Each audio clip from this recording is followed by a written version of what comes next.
This right here is Matvei Michkov, who after being passed on by 7 teams in the 2023 NHL draft, has not only lived up to expectations in development, no, he surpassed them. And so far this season, he has made a seamless transition into the NHL. It starts with Michkov.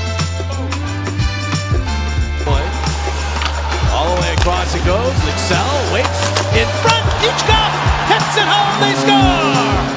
Which makes you think, this kid has the tool set of a franchise player. So how in the hell did he fall to pick number 7? What was going on behind the scenes to make 6 teams pass on him? Yeah, it's been all but confirmed that he preferred Philly, but that doesn't explain why he wasn't even in the conversation for going first overall. And after this past draft, where Montreal would draft another Russian phenom in Demidov, why in the Tabernacle did they pass on Michkov? Where there could have been a reality where they have 2 potential franchise Russian phenoms? When we're watching prospects develop in North America, there are typically several obvious indicators to that player being a lottery pick, if not going first overall. For the CHL, USHL, or National Development Program, it's simple. Do they have creativity and hockey IQ? And Hughes on his right. Hughes heads to the slot, left wing, got the shot, score! USA gets one back. Do they have foot speed? Are they above the height of 5'8"? Okay, perfect. Now, are they over a point per game? If all boxes are checked yes, they are most likely drafted in the first round. And if they're scoring above a 100-point rate, that prospect is a bona fide top 5 pick, as this is a pretty standard trend we have seen for decades, if not from the inception of the draft. But when we go outside North America, this train of thought goes out the window, specifically when it comes to Russian prospects. Okay, so think about it this way. If you saw the stat line of 13 goals, 24 points in 50 games, would you assume this player is a star prospect? From face value, probably not, as these point totals don't come close to the expected production from the CHL or NCAA. And okay, well, this right here is Ovechkin's draft year production. Would you say that 2 points in 9 games is good?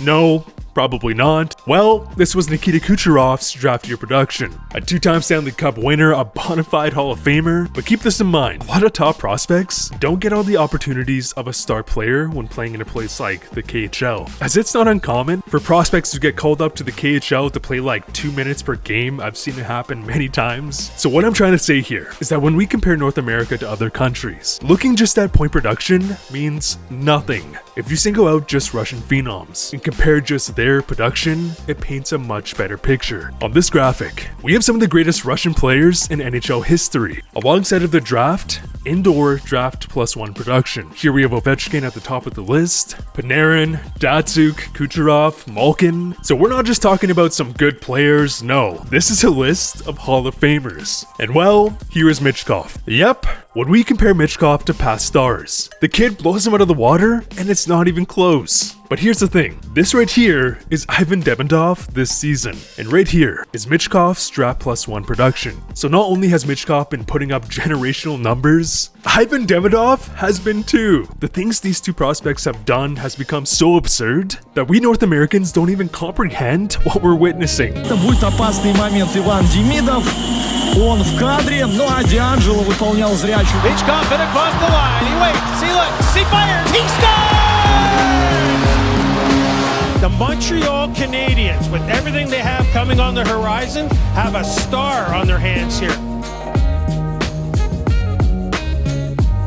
On this graphic, we have Russian prospects who would play in the MHL and opted to come to the CHL before and or after their draft year. And the point of this graph is to help us understand the scoring differences between Russia and North America. So the question is, will it go up or go down? Okay, so here's the MHL stats of Russian prospects before they came to North America. Obviously players like Kucherov and Yakupov stick out, and on average, they would combine for a 0.68 point per game average. Okay, and here's their production when joining the CHL. Yep. Now, of course, we can expect to see some type of uptick, as this is just natural progression of a prospect. But when these phenoms opted to come overseas, their scoring production would nearly double, going from 0.68 point per game average to 1.22. So, a 0.54 point per game increase. But okay, Rob, what's your point here? These stats can give a much better perspective to just how absurd both Michkov's and Demidov's MHL stats truly are. In 2022, Michkov would put up 22 goals, 38 points in 22 games. If we then cross-compare with the point per game average difference we just went over, and added to Michkov's MHL scoring, his scoring would roughly translate to 133 points in a 60-game season. Ivan Demidov would put up 60 points in 30 games this past season, meaning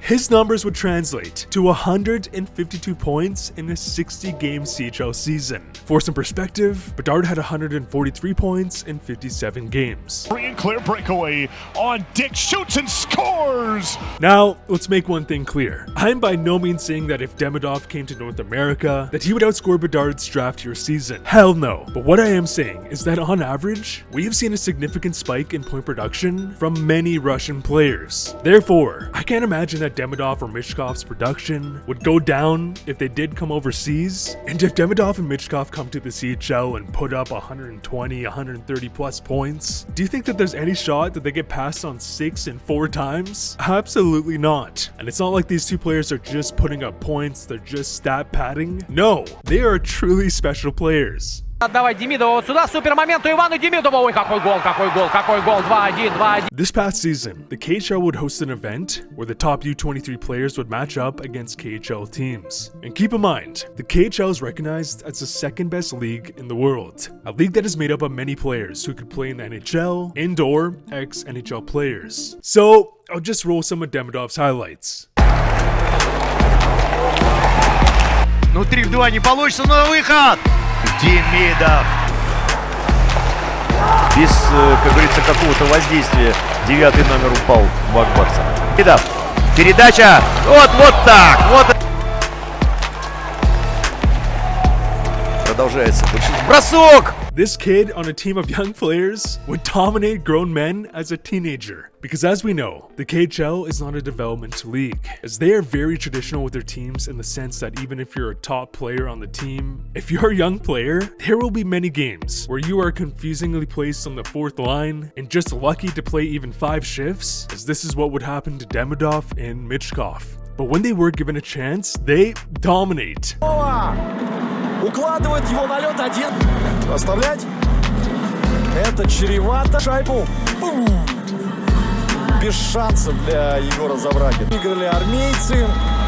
Иван, что скажешь по первым 40 минутам игры? As Michkov is hands down the better prospect in terms of the offensive upside. The kid is a pure sniper with 50 goal upside. But I would make the argument that Demidov has more potential as an overall player. And again, Bedard is a very special prospect. But we can't just ignore the fact of what we've seen from Demidov and Michkov. I would even say it's almost equally as impressive. Might be a hot take. Don't get me wrong, I'd still be taking Bedard first overall. But considering their upside, we're talking about 2 franchise players. And as always, thanks for watching.